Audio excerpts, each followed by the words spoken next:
رسول اللہ صلی اللہ علیہ وسلم 12 سال سے لے کر 20 سال تک 20 سال کی عمر تک پھر مکہ میں رہے، چھوٹا چھوٹا کاروبار کرتے رہے۔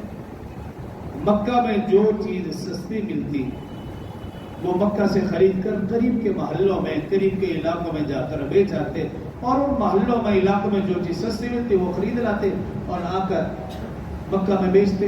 ایک تو یہ کام، اور دوسرا یہ کہ آپ صلی اللہ علیہ وسلم کی عمر مبارک 12-13 سال تھی۔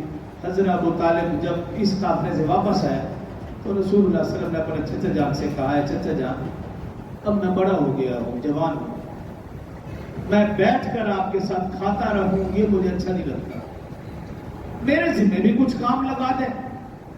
حضرت ابو طالب نے نہ چاہتے ہوئے بھی ان کی جو بکریاں تھیں کچھ بکریاں تقسیم کرتے ہوئے کہا کہ اے بھتیجے یہ بکری آپ کے ذمہ ہے، جیسے میرے باقی بچے جاتے ہیں یہ بکری آپ لے کر جائیں گے اور چرا کر لائیں گے۔ رسول اللہ صلی اللہ علیہ وسلم کو بہت خوشی ہوئی کہ میں بھی کسی کام کاج میں لگ گیا، ورنہ تو میں فری میں بیٹھ کر کھانا کھاتا تھا۔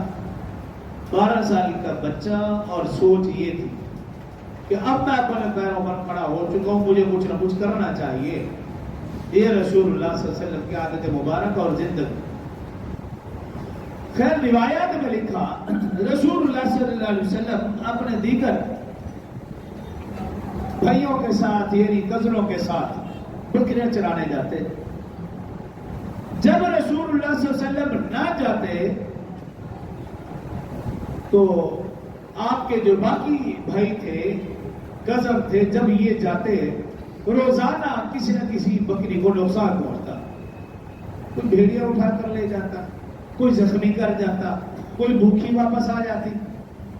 لیکن جب رسول اللہ صلی اللہ علیہ وسلم ان کے ساتھ بکریاں چرانے جاتے تھے تو وہ یہ دیکھ کر حیران رہ جاتے کہ بھیڑیا نقصان کیا پہنچاتا۔ اکثر اوقات بھیڑیا ان بکریوں کی حفاظت کے لیے پہرا دیتا ہوا نظر آتا، اور یہ رسول اللہ صلی اللہ علیہ وسلم کی وجود مسعود کی برکت تھی۔